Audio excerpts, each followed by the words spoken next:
Olá, bem-vindo ao podcast do Manchetômetro, o monitor diário da mídia brasileira. Dos 13 prefeitos de capitais que tentaram a reeleição, apenas 3 não foram eleitos. Os prefeitos do Rio, Porto Alegre e Rio Branco. Abstenção recorde, fracasso de Bolsonaro como cabo eleitoral, PT pela primeira vez fora das capitais, ascensão do DEM e dos partidos do Centrão. Grupo comandado até pouco tempo por Eduardo Cunha. Eu sou o jornalista André Madruga e para conversar sobre o resultado final das eleições e projetar o cenário para 2022, eu recebo os pesquisadores do Manchetômetro, cientistas políticos, Lidiane Vieira e Eduardo Barbabella. Olá pessoal, bem-vindos mais uma vez ao podcast. Oi André, e aí Dudu?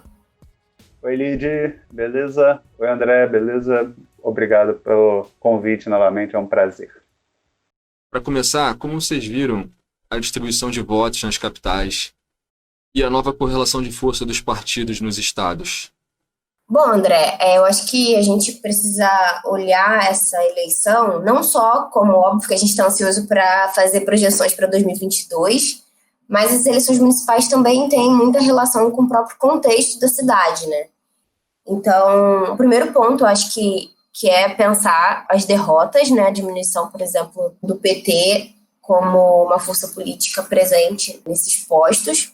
E também, para além de entender os partidos que conseguiram se reeleger ou se eleger, como no caso do DEM no Rio de Janeiro, perceber que onda que traz esses partidos, né? Então, por exemplo, a gente pode perceber aí uma aproximação muito grande entre os discursos de vitória do Covas e do Eduardo Paes, que são de partidos distintos, mas que estão muito na direção de o movimento antipolítica acabou, a gente é do grupo que faz política sem ódio, contra o negacionismo. Então, apesar deles não terem citado o Bolsonaro, o bolsonarismo, e apesar de, por exemplo, o Dória ter apoiado a campanha do Bolsonaro, enfim, mas agora a gente consegue ver um caminho de reconstrução de uma outra via, né? Então, por mais que as eleições municipais tenham, sim, muita relação com os contextos locais, a gente já consegue perceber a aproximação de um caminho para 2022, né? Eu diria que a campanha de 2022 já começou. Isso a gente consegue ver também, por exemplo, com a derrota de alguns candidatos que têm projeção nacional, como a Manuela Dávila, por exemplo,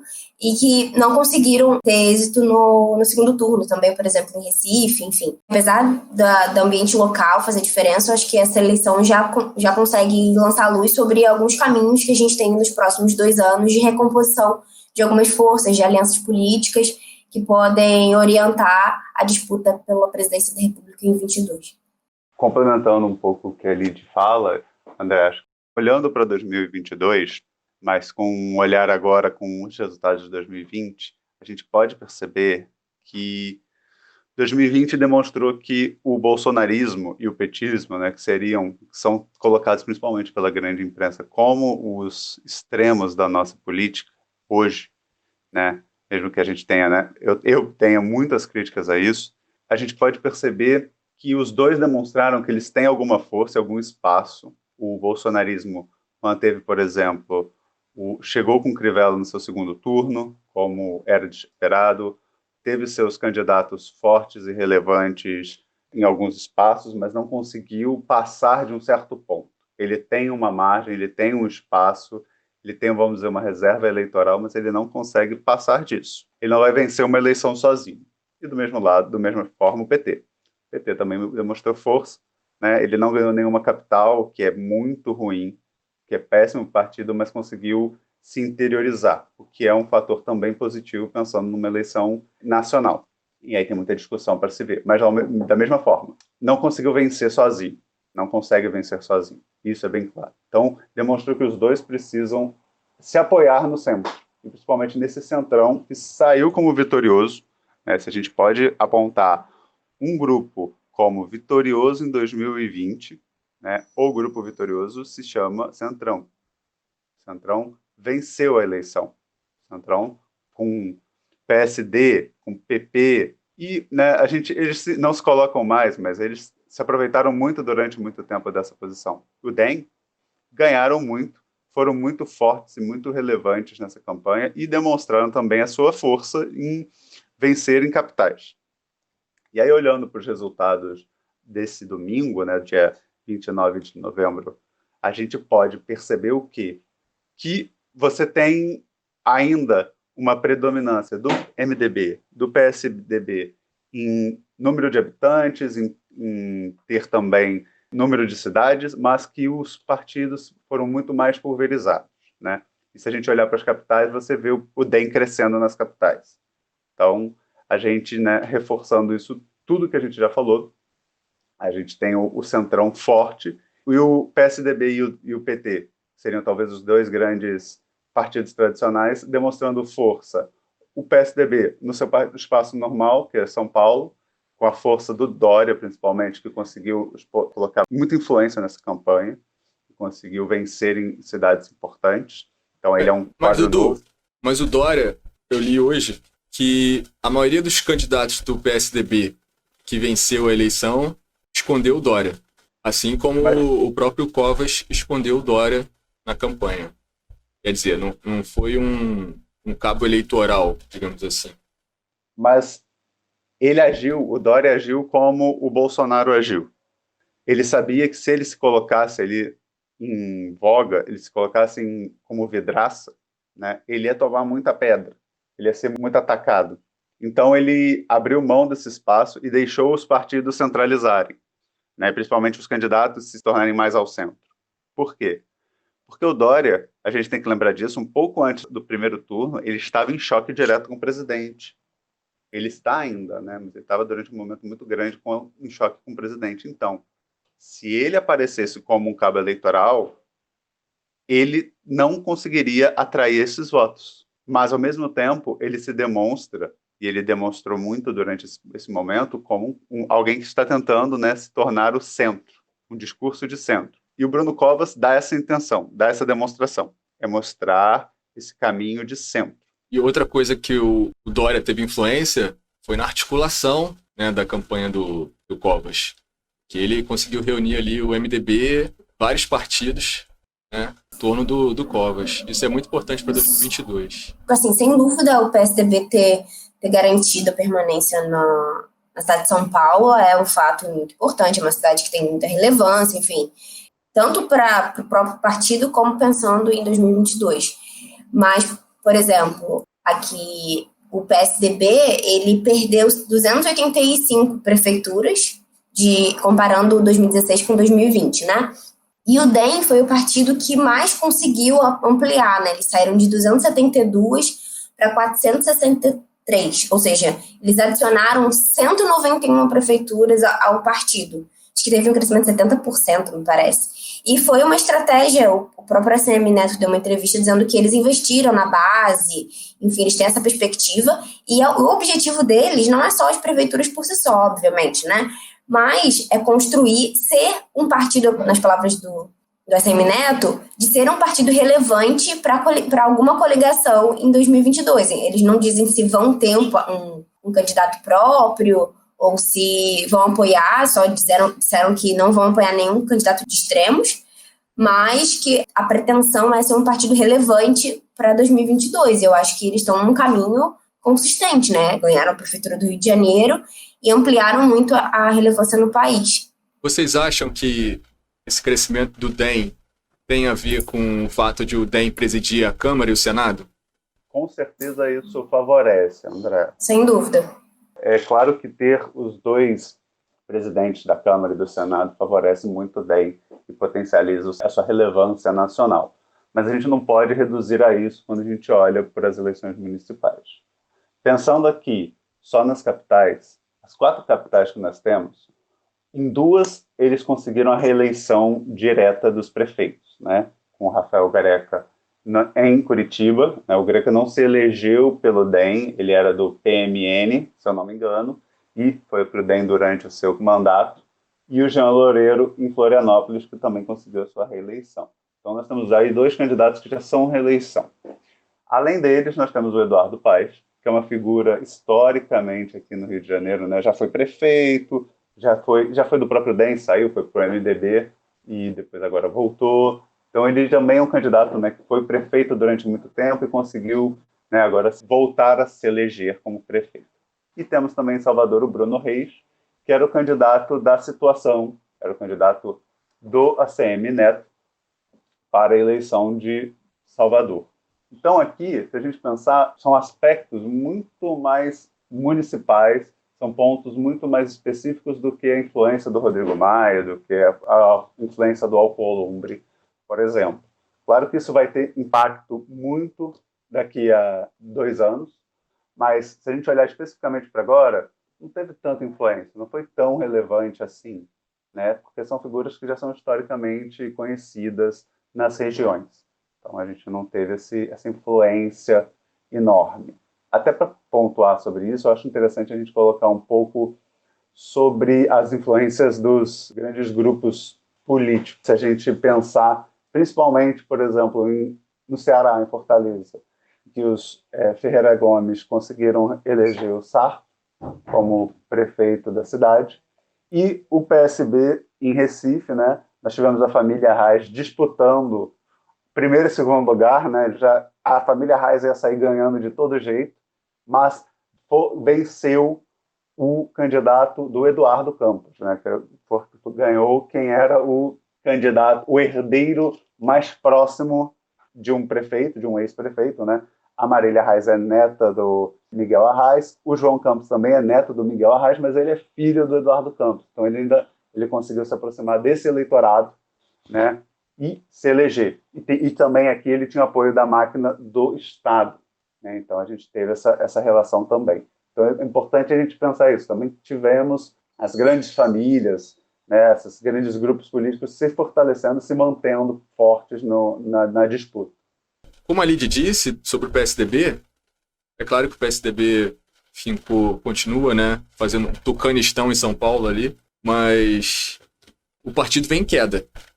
É o partido que governa mais brasileiros, 34 milhões de brasileiros, mas eram 50 milhões em 2016.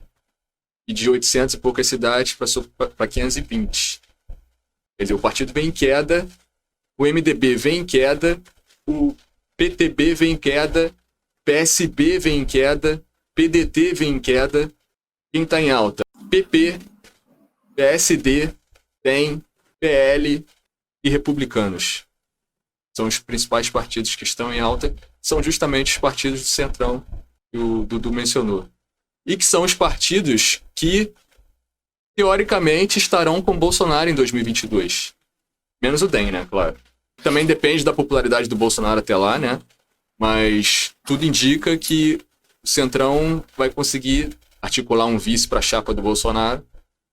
E parece que esse é o caminho. O caminho do centro e centro-direita está o PSDB, provavelmente na cabeça de chapa, numa articulação com o DEM, do ACM Neto e do Rodrigo Maia, e talvez o MDB. Não vejo o MDB lançando candidato próprio também. E do outro lado, na centro-esquerda e esquerda, deve ter alguém do PT e deve ter o Ciro Gomes. E a gente não sabe como o PSOL vai se posicionar, porque o PSOL também precisa passar pela cláusula de barreira. Então, provavelmente, o PSOL vai lançar um candidato próprio também. Quer dizer, a esquerda vai sair, eu imagino, de novo desunida. Como é que vocês veem essa situação toda? Então, André, acho que tem um monte de questões aí dentro dessa sua fala. Acho que o primeiro ponto é a gente pensar que o bolsonarismo, pensando nos partidos que compõem esse grupo aí ideológico e que venceu as últimas eleições, né, de 2018, enfim, conquistou espaço político, ascensão, o PSL, por exemplo, né, um partido que era de pouca expressão e por ser elegido Bolsonaro, na sigla eles conseguiram uma projeção e então, conseguiram mais prefeituras do que em 2016. Mas o próprio presidente declarou apoio naquelas lives dele, enfim, a 18 candidatos a prefeito. E desses 18, só 5 conseguiram ser eleitos. Então, embora a gente consiga, sim, ver que os partidos em ascensão nas prefeituras são partidos de centro e de centro-direita, né, na maioria deles, né, alguns até mais de direita do que de centro, a figura do presidente não foi tão relevante, né? Então, por exemplo, a gente pode até falar da manchete que a Folha trouxe hoje, que a gente está gravando no dia 30, Covas é reeleito, no país PT e Bolsonaro são derrotados. E aí a gente pode fazer um vínculo com aquele editorial da Folha sobre os centros, né? Quem não assistiu, a gente tem um podcast, um episódio só sobre isso, pode procurar que tá bem interessante.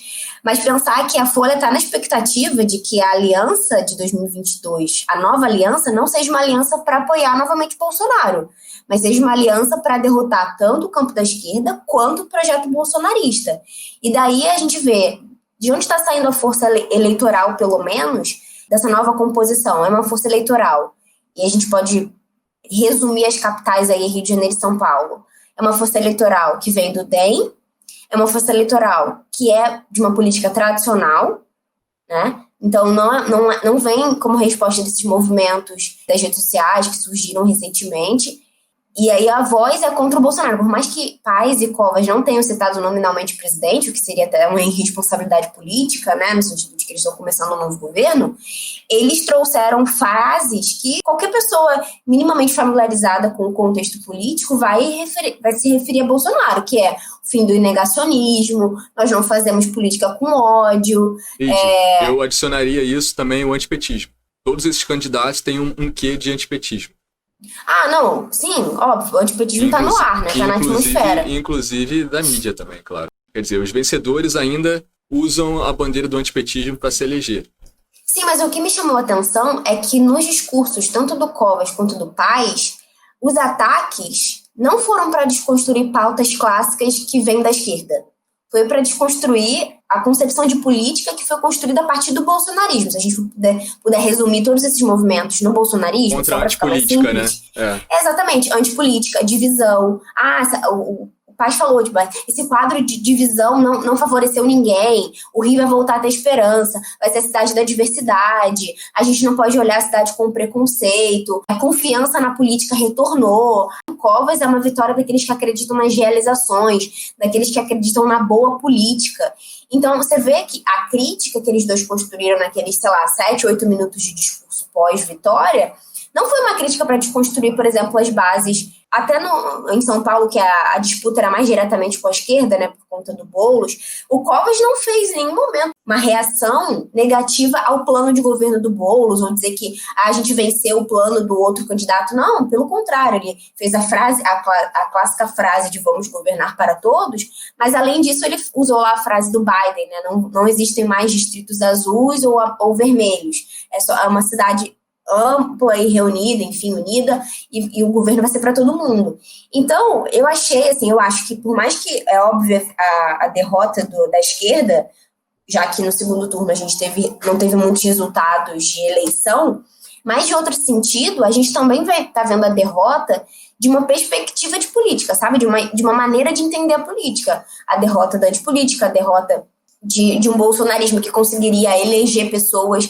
Nossa, quantos vereadores a gente viu utilizando o nome do Bolsonaro como codinome na eleição, para surfar na onda? E isso não se converteu necessariamente em votos, né? Então, eu acho que isso é uma luz para 2022. Perceber que talvez essa nova onda que está surgindo, que a eleição de 20 mostra, é uma onda que vai construir uma coligação, uma reunião, uma aliança, que não necessariamente parte do Bolsonaro.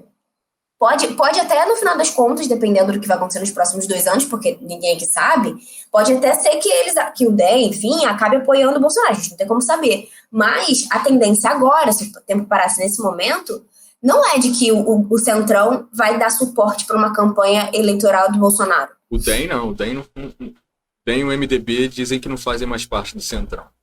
Eu digo os outros partidos.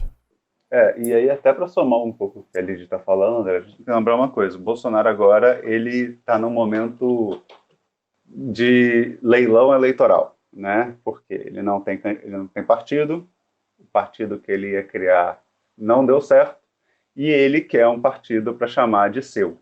E aí a gente fala nesse sentido de chamar de seu exatamente porque ele quer entrar num partido onde ele tem o espaço para fazer o que ele quer. Ele quer ter força, ele quer ter relevância, ele quer ter influência no fundo eleitoral, ele quer ter essa capacidade e poder. O Ciro Nogueira deu uma entrevista para a Folha semana passada dizendo que Bolsonaro seria bem-vindo no partido, mas dificilmente o Bolsonaro receberia essa porteira aberta, né? Os partidos dificilmente vão entregar o controle da legenda para o Bolsonaro, assim, abrir mão disso. Então, como é que você vê isso também? Eu queria saber como é que é a perspectiva do Bolsonaro. Ele não vai entrar num PP, provavelmente. Será que ele vai voltar para o PP? Eu não vejo ele deixando de lado qualquer opção. Eu vejo que ele pode aceitar qualquer opção que vem, né? Um Republicanos, um PP, um PSD, qualquer partido do Centrão, ele tem possibilidades. É claro que, se a gente vir do outro lado, e eu tendo a concordar com o Ciro Nogueira, o Bolsonaro não tem esse poder todo para chegar num partido mandando dessa forma. Então é uma questão que ele vai ter que abrir mão se ele quiser se reeleger. Se ele quiser entrar num partido, ele vai ter que se reeleger.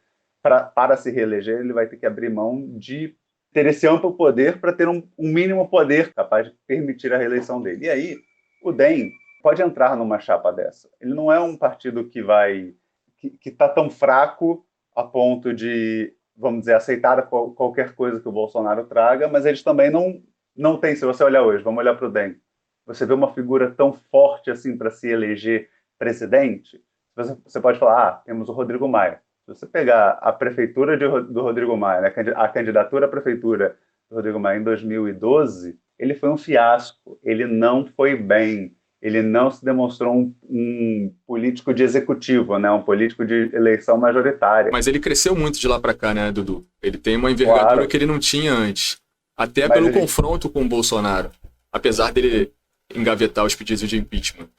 O outro candidato muito forte do DEM seria o ACM Neto. São dois, sim, eu acho que são dois possíveis candidatos a vice, né? Potencial, sim, por exemplo. O ACM Neto está pensando na eleição para governador, né? Ele tende a sinalizar dessa forma há muito tempo, até porque o Rui Costa já foi eleito e reeleito, então não tem reeleição para atrapalhar ele dessa vez. Então o ACM Neto está olhando para esse governo da Bahia, que é o grande sonho hoje dele.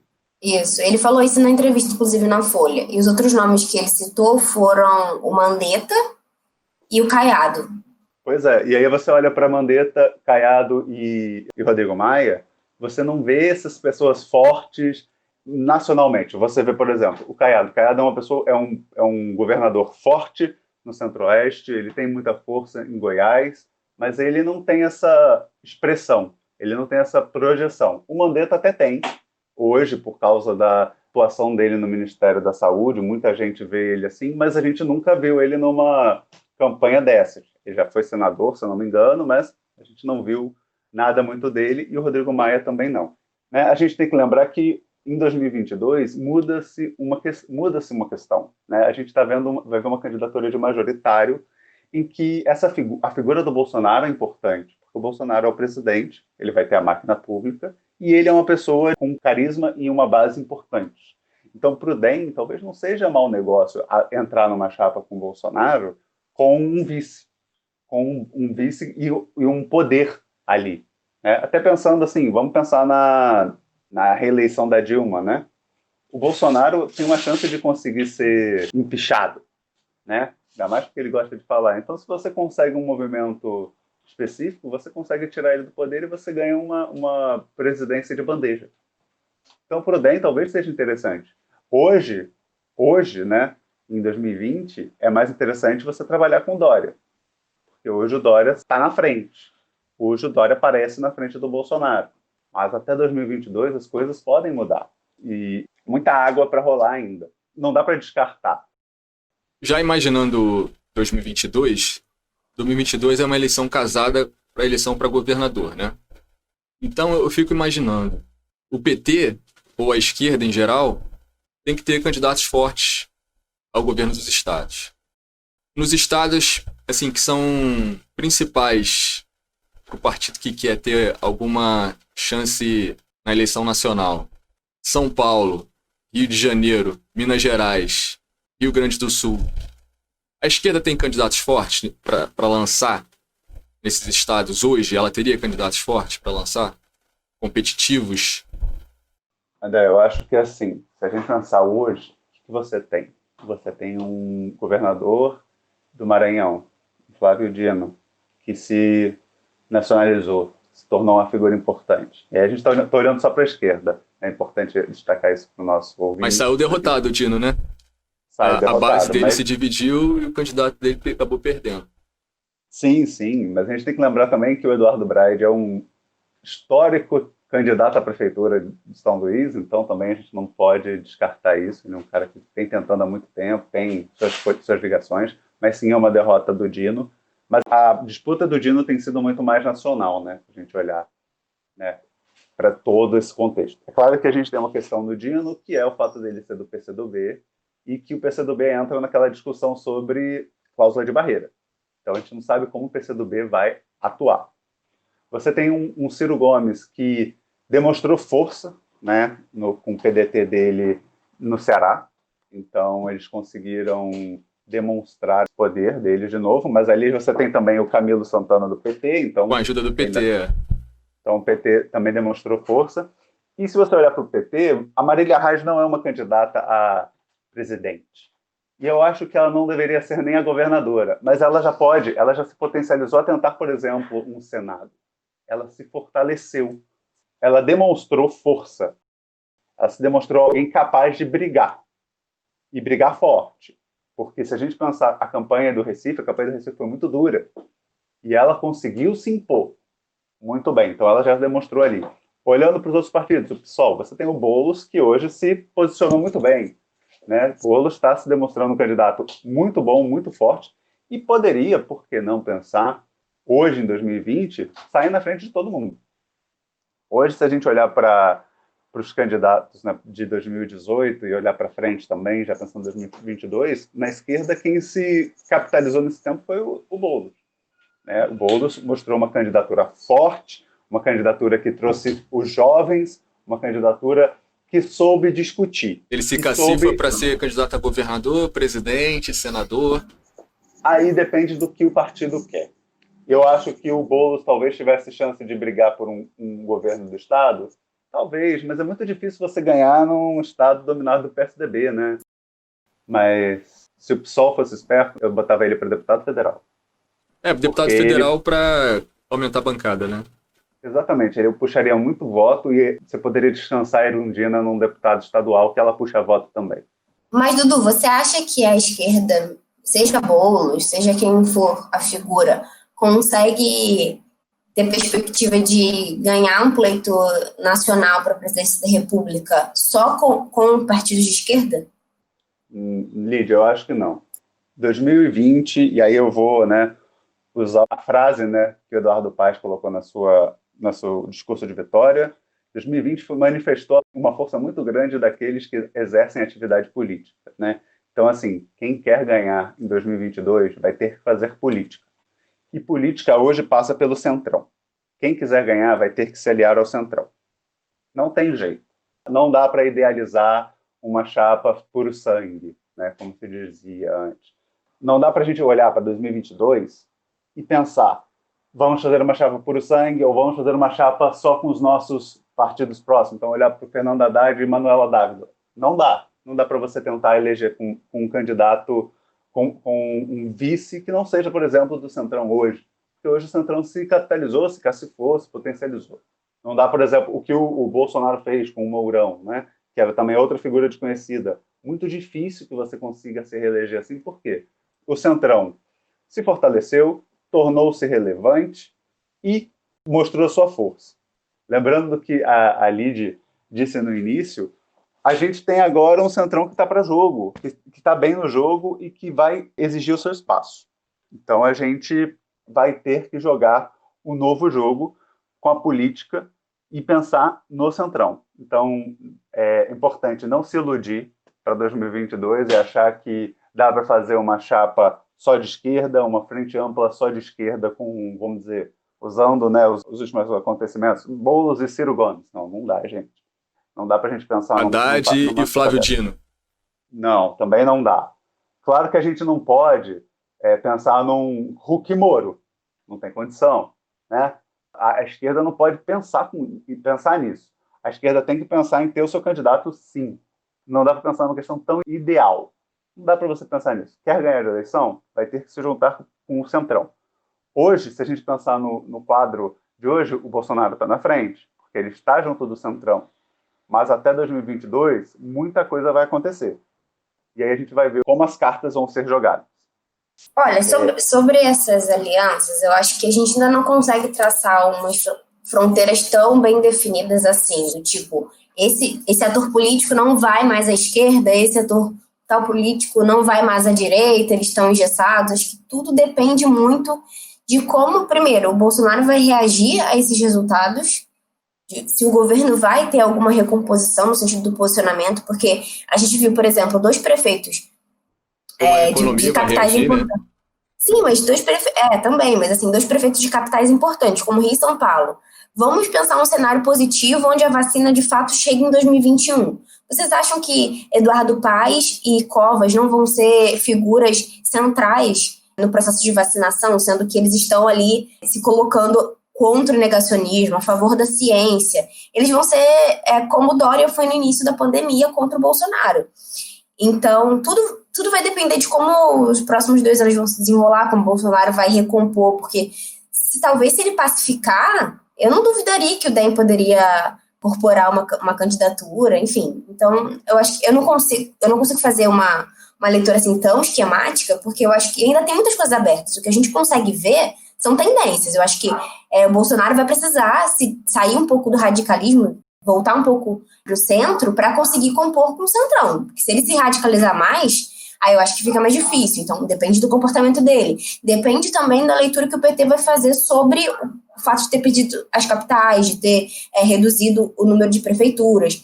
Vai depender da possibilidade da esquerda se consolidar como uma frente ampla ou ter interesse de conversar com o centro. Enfim, vai depender se Moro e Huck de fato vêm para a disputa. Então tem muita coisa aberta. A gente tem tendências. Eu acho que o Boulos fortaleceu muito uma narrativa de esquerda refrescada, digamos assim. A antipolítica perdeu muita força. Esses movimentos de nova política, né, que a gente viu nos últimos anos, acho que perderam um pouco de potência. Mas acho que o cenário ainda é muito aberto. Não é difícil a gente compor já estabelecer, exatamente, já estabelecer as chapas prontas, assim, acho que não tem como. Não dá pra gente, como a Lid falou, não dá pra gente pensar a chapa eleitoral agora. A única coisa que dá pra gente pensar é, se você quer, não só se eleger, mas se você quiser governar a partir de 2022, o que 2020 te ensina você precisa do Centrão. Você precisa estar aberto ao Centrão e apoiar o Centrão. Não dá para você achar que você vai trabalhar com só a esquerda ou só a direita. Você vai ter que trabalhar com o Centrão também. É isso, esse foi mais um podcast. Lid e Dudu, obrigado pela participação. Fizeram um resumo geral muito bem feito aí. Esperar dos próximos anos na nossa política. Obrigada pela conversa, gente, e boa sorte a todos os ouvintes. Acho que é a única coisa que nos resta. Que Deus tenha piedade dessa nação. Obrigado, André. Obrigado, Lid. Foi um prazer participar.